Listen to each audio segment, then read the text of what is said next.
नमस्कार, आप देख रहे हैं राजधानी समाचार। बात की जाए मध्य प्रदेश की राजधानी भोपाल में कांग्रेस कार्यालय में महिलाओं द्वारा बड़ा शक्ति प्रदर्शन का बैठक भी की जा रही है।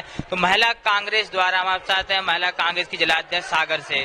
क्या कहना चाहते हो, किस प्रकार से आप 2023 का चुनाव देखते हैं? निश्चित रूप से हम लोग 2023 में जो हमारा सबसे बड़ा मुद्दा है वो है महंगाई। आज जो मध्य प्रदेश की जनता है, हम ये अपने घरेलू सामान के लिए बात करें तो हर चीज, जैसे आज हम लोग महिला हैं और रसोई का हर सामान, चाहे तेल हो चाहे कुछ भी चीज हो, सारी की सारी महंगाई है और युवाओं को रोजगार नहीं है, महिलाओं के लिए कोई रोजगार नहीं है। तो इसको हम लोग निश्चित रूप से 2023 में हम लोग अपनी सरकार बनाएंगे और कांग्रेस की सरकार बनेगी। राहुल गांधी जी की भारत जोड़ो यात्रा मध्य प्रदेश के पर उज्जैन और खंडवा में आ रही है, आप कैसे देखते हैं यात्रा? निश्चित रूप से सफलता है, क्योंकि भारत में जब से श्रीनगर से लेके कन्याकुमारी तक जो हमारी यात्रा निकल रही है, जिसमें लाखों की संख्या में हमारे जो भारत के नागरिक हैं उनसे जुड़ रहे हैं। आम नागरिक, ऐसे नहीं कि सिर्फ कांग्रेस के ही पदाधिकारी बन रहे हैं, आम नागरिक जुड़ रहे हैं। क्योंकि अभी तक जो कहते थे भारतीय जनता पार्टी के लोग कि राहुल गांधी बहुत हाई पर्सनालिटी है, जो कभी क्षेत्र के लोगों से मिल ही नहीं सकते, उनसे जुड़ना असंभव है। लेकिन इस यात्रा के माध्यम से राहुल गांधी जी ने मोदी जी को बता दिया है कि हम भी एक आम नागरिक की तरह है और हमने जो नफरत को खत्म करके जो प्रेम भाव का जो संदेश दे रहे हैं, इस यात्रा का यही उद्देश्य है। और ये निश्चित रूप से मध्य प्रदेश में इसका सफलता होगी और हमारी सरकार बनेगी। 2023 में मध्य प्रदेश में चुनाव है, 24 में लोकसभा के चुनाव है, तो क्या इस यात्रा से बदलाव आएगा? हाँ बिल्कुल, यात्रा तो है ही इसलिए क्योंकि हमारे वैसे भी अगर हम पिछला देखा जाए, हमारा 2018 में 18 की देखे तो उसमें हमारी मध्य प्रदेश में कांग्रेस की गवर्नमेंट थी। वो तो क्या है कि भारतीय जनता पार्टी ने जो खरीद परिस्थिति की नेतागिरी करी है उसमें क्या हमारी सरकार गिर गई है। लेकिन हम आपको बता दें और भरोसा भी दिला दें कि जो राहुल गांधी जी की यात्रा है, ये निश्चित रूप से मध्य प्रदेश में पूर्ण बहुमत की सरकार बनाएगी और हम लोग और अपनी लोकसभा में अपनी सरकार भी बनाएंगे। बुंदेलखंड से आप आते हैं, सागर से। बुंदेलखंड में देखा जाए तो 15 सालों से बीजेपी की सरकार है, आज भी वहाँ बेरोजगारी है, महंगाई है, युवाओं को रोजगार नहीं, लोग बाहर जाते हैं दिल्ली कमाने, महिलाएं भी जाती हैं। अब कैसे देखते हैं?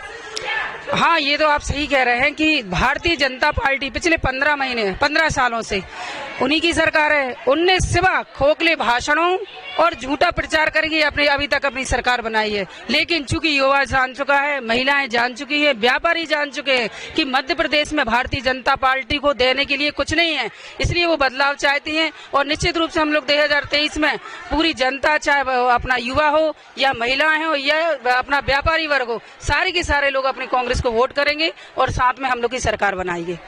सागर से 3 मंत्री आते हैं, क्या स्थिति आपके सागर की? हाँ, हमारे यहाँ से सागर से 3 मंत्रियां हैं, काफी बाहुबली हैं और वहाँ पर हम लोग का थोड़ा सा भय का वातावरण है। लेकिन कांग्रेस का एक एक कार्यकर्ता काफी ऊर्जावान है, वो नहीं डरता है कांग्रेस के। मैं भी एक जिला अध्यक्ष हूँ, मेरे ऊपर भी 2 केस रजिस्टर्ड हैं, लेकिन इसके बावजूद मैं निश्चित रूप से अपनी पूरी कांग्रेस की काम करती हूँ और हम लोग बिल्कुल नहीं डरते हैं। और हम लोग को मंत्री हो चाहे संतरी हो या मुख्यमंत्री हो, कोई किसी से नहीं डरता है और हम लोग अपनी सरकार बनाएंगे, ये हम लोग को भरोसा है। आप भी कौन से जिले से आई, आपका नाम बता दीजिए। मैं एडवोकेट निर्मला सप्रे हूँ और सागर की ग्रामीण जिला महिला कांग्रेस से अध्यक्ष हूँ। आपका क्या नाम है? श्रीमती पूजा पटेल, ब्लॉक अध्यक्ष, चंदेरी, जिला अशोकनगर। क्या कहना चाहती हैं आज?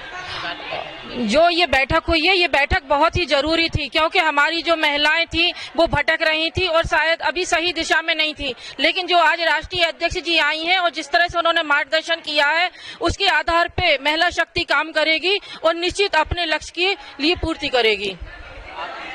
मैं ग्वालियर से हूँ और प्रदेश में सचिव हूँ। हमारी जो आज नेता डिसूजा जी, जिन्होंने हम लोगों को संबोधित किया और इतनी ऊर्जा दी है हम महिलाओं को कि आगे 23 में हम लोग अपनी सरकार बनाएंगे और निश्चित रूप से कांग्रेस की सरकार बनेगी। मेरा नाम कहकशा परवीन है, मैं सागर महिला में जिला महामंत्री के पद पर हूँ। मैं यही कहना चाहूंगी कि जब चुनाव हुए थे विधानसभा के प्रधानमंत्री के, तो मोदी जी ने कहा था गरीबी हटाओ, तो सच में उन्होंने इतनी महंगाई कर दी कि गरीबी तो नहीं हटी, लेकिन उन्होंने देश से गरीबी हटा दी है। ठीक है, गरीबी हटा, ना गरीब रहेगा ना गरीबी रहेगी, अमीर रहेंगे अमीरी ही रहेगी।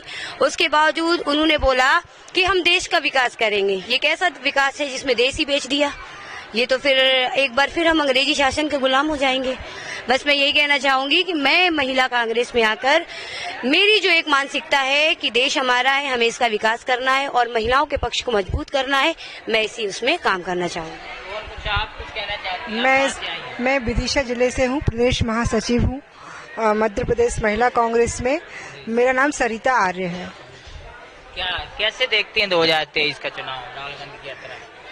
निश्चित रूप से राहुल गांधी जी की जो यात्रा है, भारत जोड़ो यात्रा, ये कन्याकुमारी से कश्मीर तक है।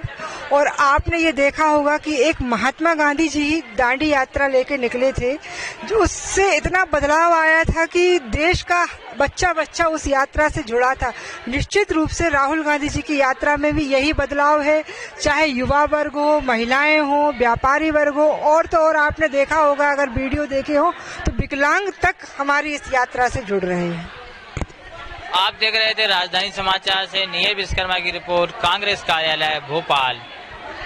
Subscribe now and press the bell icon. Never miss an update.